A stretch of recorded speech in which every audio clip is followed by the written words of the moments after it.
All right, what's up, guys? We're back on the 300. I've slowed down a little bit because still dealing with that overheating issue. It was not my thermostat, and I got what I think 99% of the paint, what I think to be flakes of paint in the cooling system. I got all of it out, at least most of it, but it still gradually overheats. But then it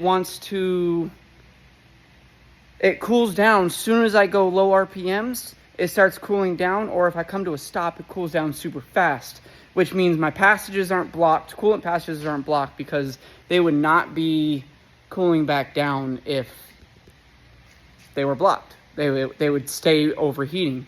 Small part of me thinks that my water pump's going out. So it's only like 1,000 miles on that water pump, but I did keep my old water pump when I did my timing belt. It was working and cooling when I pulled it off, so in theory, it should still work and cool when I put it back on. I don't know how else to diag this. I did put a stethoscope to it. It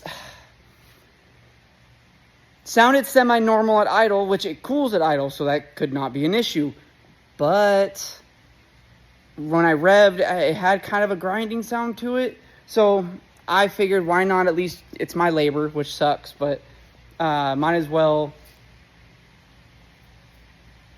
swap it out, get the free diag out of it, and then when that water pump goes out, because it is getting to be an old water pump, if and when that one goes out, I know it's the water pump at that point. And I can just use this as a free diag. But we're going to get started on the water pump on this guy today. I am going to try to drain everything, like the block, see if I can find the block drain and drain all the coolant out, because I'm going to get a full fresh thing of coolant in here and hope for the best, because I'm tired of it, and I don't like overheating issues. This is dumb. Overheating should not be a hard issue to find. All right, figured take a sec to look at this. I did go back, like I said. I added some carbon in a couple spots. I sanded through because I got a little impatient, I guess, and got a little too hard on the sanding, but that should turn out pretty nice. Just need a couple more minutes with this because she's cooling off, and oh man, I don't want to burn myself with coolant and be that guy on the video of getting blisters on their hand like a dumbass.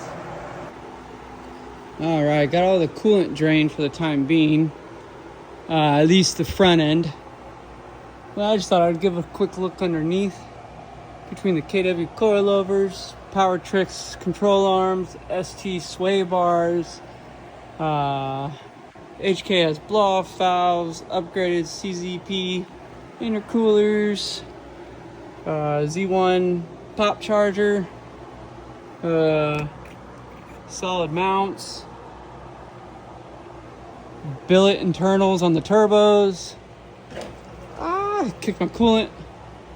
Got the heat wrapped, test pipes, and cats, of course. You saw the cats on there. Got my HKS high power exhaust, all Power Tricks control arms, SPL joints in the knuckles, subframe collars, rear ST sway bar, all adjustable with the Heimed end links. We've done some shit. This car has been a non-stop progress for the last 10 years. Did all the suspension, everything first, and then started on the engine. So I'm gonna drop it down and start taking off the alternator belts, timing covers, and I'll keep you guys updated as I go. Yeah. All right, like I said, we're gonna pop the alternator belts off and power steering belt and go from there.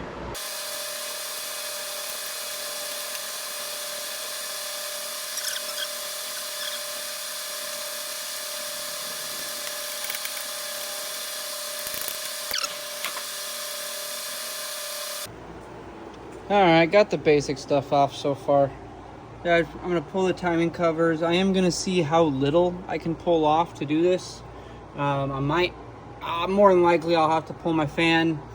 And it looks like half the water pump's underneath the bottom timing cover, which means crank will have to come off, which is a little unfortunate. But that means my radiator will probably have to come out at that point. Yeah, I guess we knew what we were getting into. Let's get her done.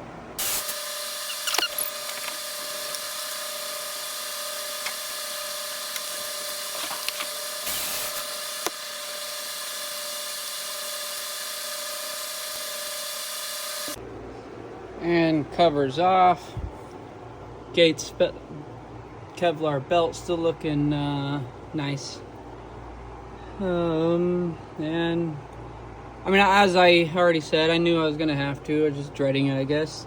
I'm gonna pull my radiator and E-fan real quick, and that way I can pull the crank and get that lower timing cover off, because let's just make life easier. And sometimes it's not worth trying to go around things. And this one, it's not like you can, but it's not always worth trying to go around things sometimes. Sometimes you just gotta take those few extra things off and you end up making your life that much fucking better. But let's get to it.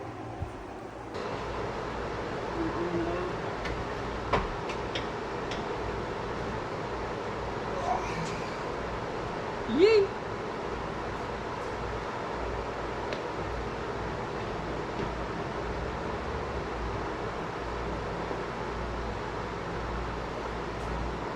Now the crank, and if I remember right, I had to get the whole... Oh, I don't have my crank pulley set up here. No.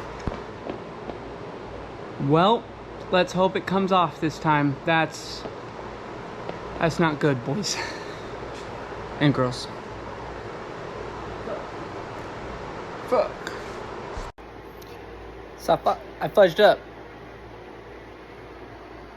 I left my crank pulley puller in my other car because I finally decided to bring it home and not leave it at work, so I don't have too much stuff here. I already have a decent amount of stuff here. I should probably start taking stuff home, but we'll get there. But I decided to take the one thing home that I freaking need today, so I'm gonna have to go take a break / maybe a lunch and go grab that puller real quick and come back to it, because damn. All right, let's do it. All right, we're back at it with the crank pulley. Pretty much got the crank off. It's wobbling, so I should be able to take it off by hand now. So we'll see how the rest of this goes. Hopefully smoother than it has. Well, time got away from me a little bit. I'm pretty much all back together. Just tightened my belts back up. Just got to tighten the 14 on top of the power steering. And I should be able to... Oh, wait, let me check my radiator.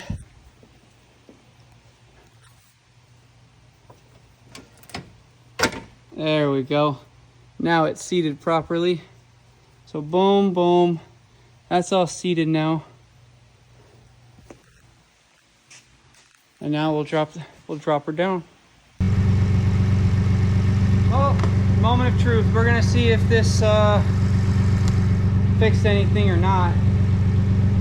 I kind of mowed over it, but I mean, very, very slightly. There is, I feel, a very small rock in the pulley of this, and I couldn't feel it in the other water pump. So again, fingers crossed, man. And I know this was kind of like a shot in the dark diag, but it was the only way outside of a stethoscope is how I could think to diag it. So we shall see about that.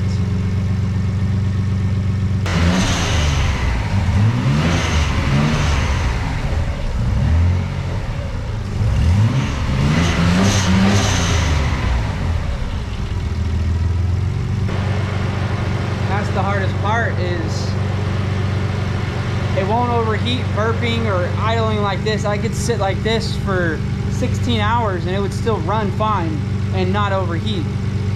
only when I'm under load, which is why one of the reasons why I thought it was the water pump, because typically overheating is more you're cool while driving, but not while sitting at a light, and that's where I actually cool down, is sitting at a light. So water pump makes sense, but again, it was definitely a shot in the dark.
I'll bring you guys along on the ride, but until we start driving, that's it, and we'll find out in just a few.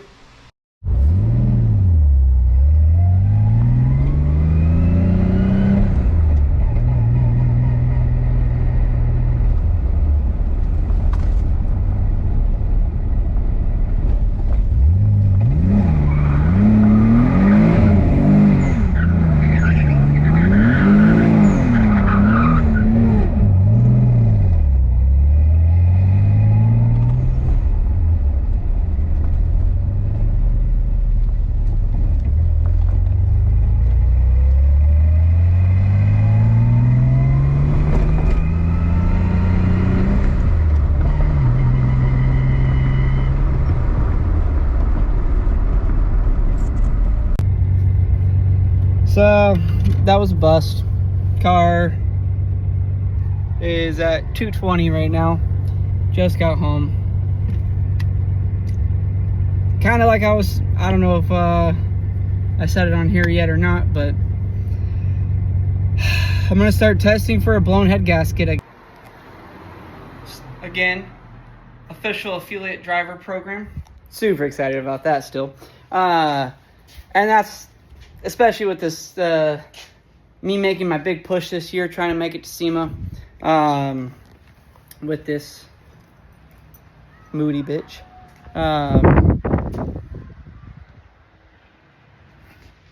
I am going, sorry, even if it's a head gasket, I have stock studs still, so instant, I'll probably do OEM head gasket because I think that's the best on these cars. Do jump up to ARP head studs and get a better setup, and maybe I can throw a little more boost in this thing too. I think my peak high boost is 22 pounds. Maybe I'll push 24 pounds after the ARP studs. We'll see. But again, until next time, ladies and gentlemen,